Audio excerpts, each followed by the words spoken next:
1 year after the War for Existence. The battle for Carthage VII had been won. Humanity had done the impossible, defied the architects, reclaimed lost worlds, shattered the unbreakable. For the first time, an enemy that was never meant to be fought had been confronted, and against all reason, had fallen. But Jonathan Cain had never been a man to celebrate victory, because something still lingered in the void. The architects had not fought back at full strength. They had not retaliated in a way that made sense, not with overwhelming force, not with the kind of finality that Cain knew they were capable of. No, they had been watching, studying, and now, after a year of silence, they were back. The vision in the void Cain never dreamed, not in the way most people did. But now, they made him. One moment, he was on the bridge of the Harbinger of Wrath, watching over humanity's new defenses. The next, he was somewhere else. The air was thick with a presence beyond comprehension. Not a place, not a time, but a vast, swirling abyss of fractured realities, overlapping timelines and infinite possibilities. He was standing on something, but his mind couldn't process it. It was solid, yet formless, constant, yet shifting. He looked up and saw himself. Thousands of versions of Jonathan Cain, some old, some young, some victorious, standing atop the ruins of the architect fleet. Others broken, screaming as they were erased. Some had never been born at all. Then they stepped forward. The 5 architects, the last gods.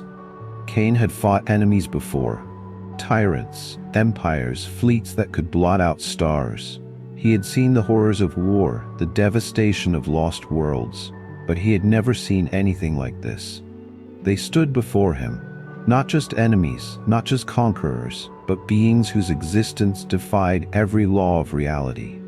Each one a force unto itself, a being whose very presence made the air feel heavier, the fabric of existence twist at the edges.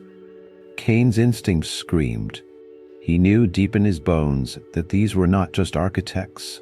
They were the ones who came before, the ones who commanded the erasure of worlds, the ones who decided what should exist and what should be forgotten. They were not here to fight, they were here to judge. The 5 Veileth, the weaver of unmaking. A tall, ethereal figure, robed in flowing black void energy, its skeletal hands stretching into countless shifting dimensions.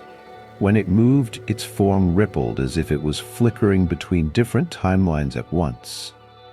"You changed the game, Jonathan Cain." Its voice was a whisper that echoed across infinity, like a thought shared across 1,000 minds at once. Kroll, the infinite maw, a grotesque, planet-sized entity, its body an ever-shifting mass of mouths and black tendrils, each one whispering in languages that had never been spoken. Its core pulsed, and with every beat, a distant star vanished from the sky. Ezolith, the Time Shatterer, a humanoid figure of pure golden light, wreathed in violet energy, whose mere presence made time itself flicker. When Cain looked at it, he saw his own past, present, and future collapsing into one. He saw Ava dying. He saw Earth burning. He saw a version of himself that had already lost. Nixzar, the Silent Queen, a faceless, armored warrior towering over Cain, her very presence warping the space beneath her. Her long, razor-sharp gauntlets dripped with something that wasn't blood, but something far worse. Memories erased, lives forgotten. She did not speak. But when she stepped forward, Cain felt an unbearable pressure against his skull, as if his very existence was being challenged. Solith, the Harbinger of Endings. The largest, the most ancient, a monolithic shadow that loomed behind the others. A single movement from it sent cracks through the reality Cain was standing in. Its voice was not sound, but something deeper, a concept, a truth. Your kind was never meant to last. The game has changed. Cain gritted his teeth, fists clenched. You had your chance, he growled. You sent your fleets, you erased our worlds, and we're still here. Veileth tilted its head. You misunderstand. It raised a clawed hand, and suddenly Cain saw it. Earth was burning. The attack begins. Cain snapped awake, gasping for breath, back on the warship's bridge. His head was pounding. His heart was a war drum in his chest. Ava Sinclair, age 36, was already there, standing over the war table, her emerald green eyes locked onto the holographic display. "Cain," she said, "you need to see this." The architects weren't waiting this time. They had already arrived. Earth, Mars, the outer colonies, all of them under siege. The architects were no longer just erasing fleets. They were rewriting reality. Architect monoliths, now reinforced with unknown dark energy, descended upon Earth's atmosphere. Cities flickered in and out of existence, appearing in different timelines before vanishing. Entire human warfleets launched counterattacks, only to find themselves erased mid-maneuver, as if they had never been built. New architect forms walked the streets of Mars, beings of pure void energy, breaking the laws of physics with every step. Humanity's greatest defenses crumbled before an enemy that wasn't just stronger, it was beyond what should be possible. Cain grabbed his long black coat, holstered his plasma pistol, and turned toward the bridge. "Prep every warship we have," he ordered. Ava's jaw tightened. "Cain, this isn't just war. This is annihilation." Cain's ice blue eyes burned. "Then let's make them bleed for it." The fall of Earth begins. Earth had been attacked before. By invaders, by its own people, by forces that sought to claim it, rule it, or burn it.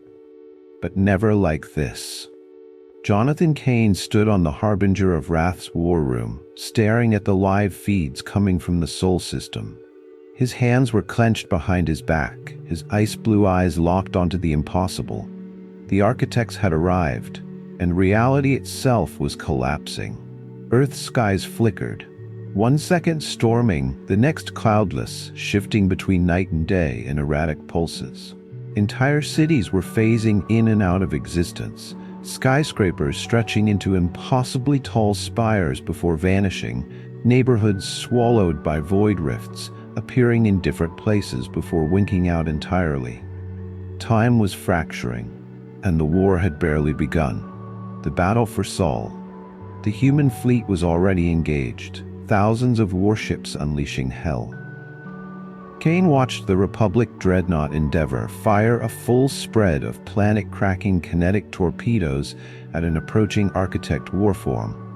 The torpedoes should have torn through the enemy like a god's wrath. Instead, they simply vanished, not blocked, not destroyed. They were never fired. The architect warform pulsed, and the Endeavor itself folded inward, crushed from within. Thousands of lives, gone in an instant. Cain's jaw tightened. He turned to Ava Sinclair, who stood beside him in her dark gray combat suit, her emerald green eyes scanning the tactical display. "If this keeps up, we won't have a fleet left in an hour," she said, voice grim. Cain didn't argue. She was right, but there was still one move left to play.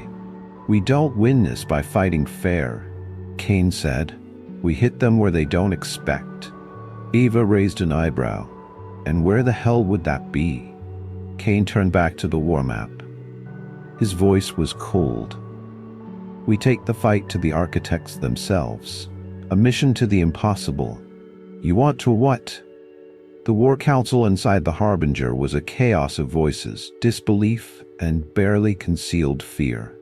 Cain stood at the head of the room, arms crossed, his presence commanding even amid the rising panic. "Are you out of your mind?" Lord General Atreus Val of the Iron Suns growled, his scarred towering form barely contained in his armor. "You want to attack the enemy on their home ground?" "We don't even know where that is," Admiral Seraphine Rahl of the Republic cut in. "They don't have planets. They don't have bases. They exist outside of space."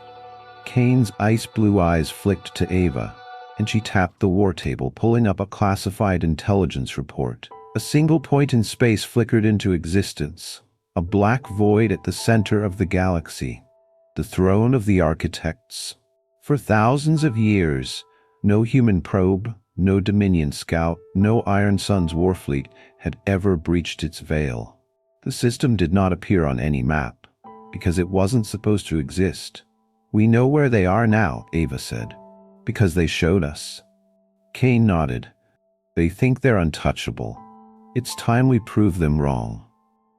The room fell silent. Then Val laughed, a harsh, brutal sound. "You know what?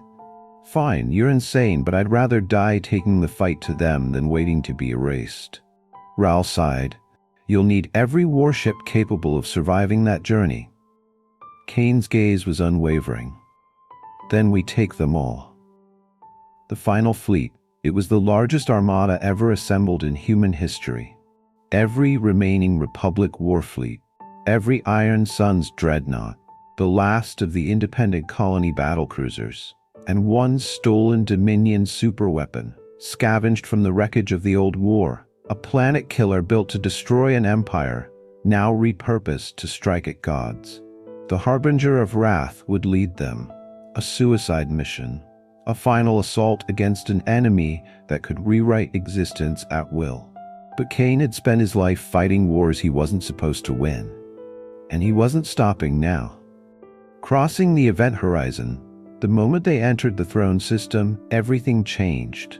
The stars above vanished, the void became liquid, shifting, moving, pressing in from all sides. The ship's engines screamed, not from stress, but from something deeper, something wrong.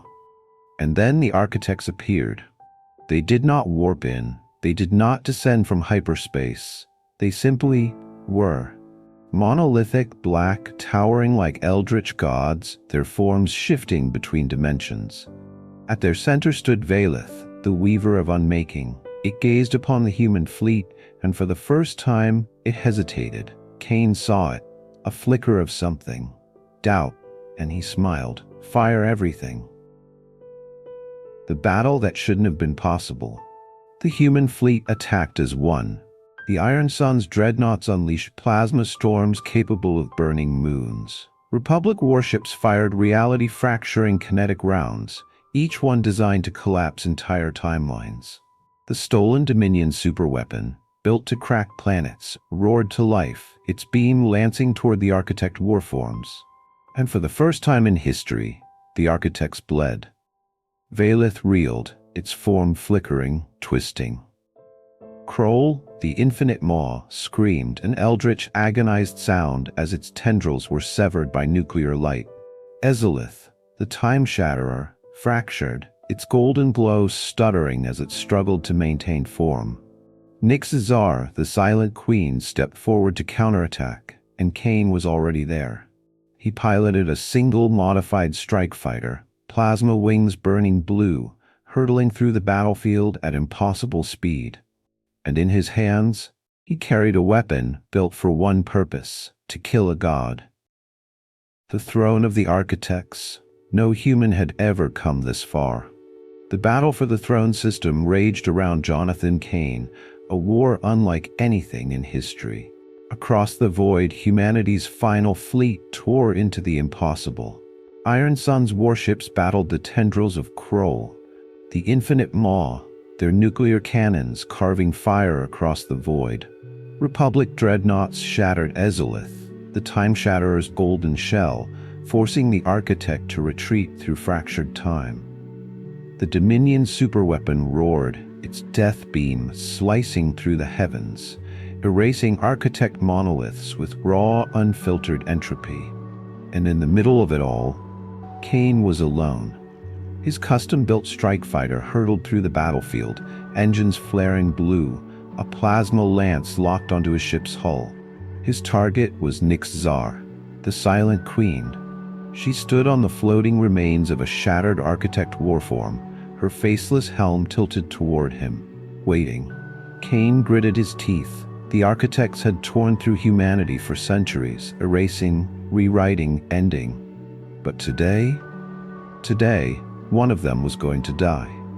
The duel, man versus God, Cain ejected mid-flight, rocketing toward the silent queen. His boots slammed onto the floating wreckage, his body rolling before rising, his plasma lance humming in his hands. Nix-Zar stepped forward. Her twin void blades materialized, crackling with raw reality distortion. She moved like a specter, silent, perfect, her entire being a weapon. Cain didn't wait. He launched himself forward, plasma lance flashing. The first clash was a shockwave of blue and black energy. Cain's weapon slamming into the impossible weight of her blade. Nix-Zar moved faster than anything he had ever seen. One moment, she was in front of him. The next, she was behind, her void blade slicing downward. Cain barely twisted in time, the blade carving a gash across his shoulder. Pain ripped through him.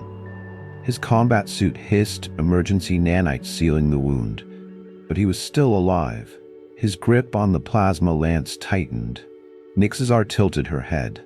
There was no emotion in her movements, no hesitation. She raised her left hand, and Cain felt a force unlike anything before. Reality itself pulled at him, trying to erase him. Now, he roared, igniting his lance again, forcing his body forward through sheer unbreakable will. She moved to parry. He feinted, and drove the plasma lance straight into her chest. The fall of a god. For the first time, Nix-Zar hesitated. The blade pierced through her void armor, plasma energy surging inside her, breaking apart the unbreakable. The Silent Queen stumbled, and Cain pressed forward. His boot slammed into her chest, sending her staggering back, impaled, pinned. She lifted her arm to strike, but it flickered. Her body was collapsing. Cain ripped the plasma lance upward, tearing through her. Nix-Zar, the Silent Queen, a being older than time, an entity that had erased entire civilizations, fell. Her body fractured, split into cascading streams of black energy, dissolving into the void. She did not scream, she did not beg, she simply ceased. Cain breathed heavily, his shoulder bleeding, his vision shaking, but he was alive, and one of the architects was dead. The final gambit aboard the Harbinger of Wrath, Ava Sinclair watched as Cain's vitals stabilized. Then, she turned to the battle raging beyond. The architects were losing. With Nix-Zar gone, their formations wavered. The human fleet pushed forward, but the battle wasn't over. Valith, the Weaver of Unmaking, floated at the heart of the battlefield, watching. For the first time, it looked concerned. Ava knew what came next. She activated fleet-wide comms. Fire the Dominion superweapon. Cain's voice crackled over the comms, hoarse but steady.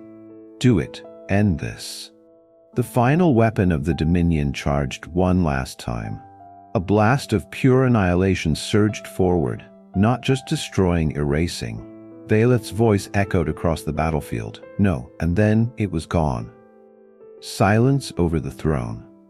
For the first time in human history, the architects were gone. The void of the throne system, once filled with unbreakable monoliths and eldritch warforms, was now empty. The last echoes of battle faded, leaving nothing but debris and silence. Aboard the Harbinger of Wrath, Jonathan Cain sat in the command chair, his hands gripping the armrests, his body aching from his duel with Nix-Zar. The wound on his shoulder was already sealed, but the weight of what had just happened pressed against his soul like an iron chain. Across the bridge, Ava Sinclair, age 36, scanned the battlefield, her emerald green eyes wary. "Is it really over?" she asked, her voice laced with uncertainty. Cain exhaled slowly, staring into the remains of Valith's destruction. "They're gone," he said, and yet something felt wrong. The signal, it came as a whisper, a faint transmission, not over the standard comms, not through any known frequency. Ava frowned, tapping her console. "We're receiving something, but it's not from any ship." Cain leaned forward. "Put it through." The bridge filled with static, then a voice, faint but unmistakable. "Did you think we would die so easily?" Cain's blood ran cold. The holographic display flickered, and suddenly, the image of Valith, the Weaver of Unmaking, stood before them.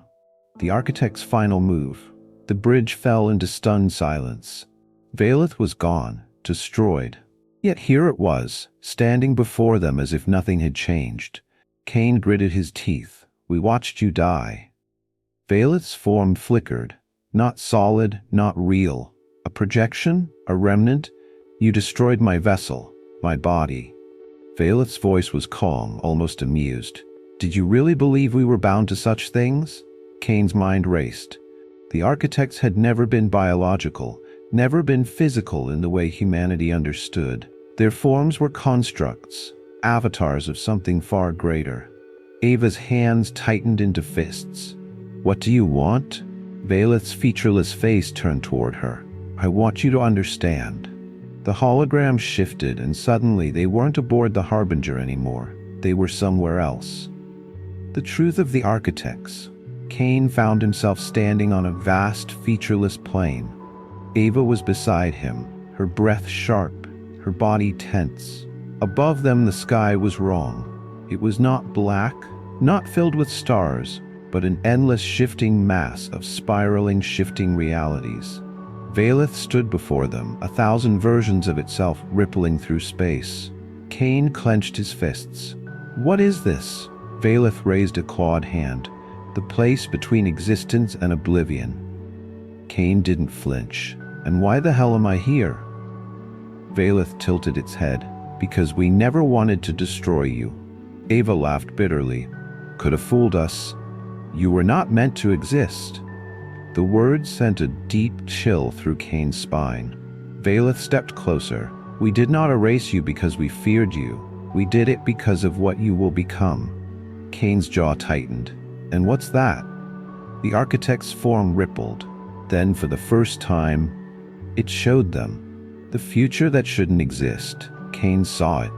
Not in images, not in words. He felt it.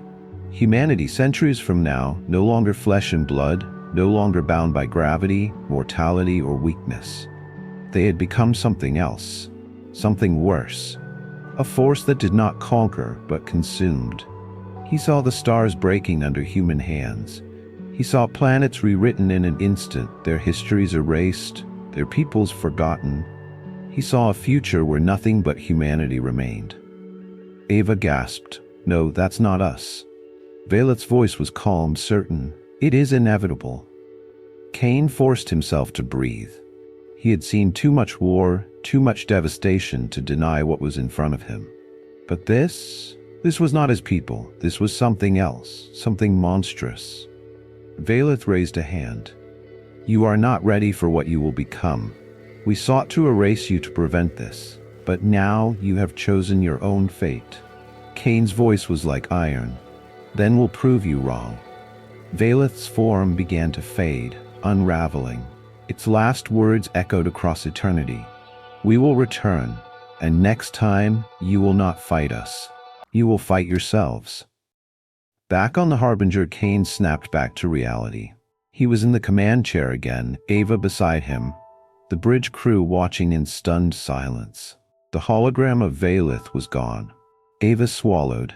"Did that just happen?" Cain exhaled.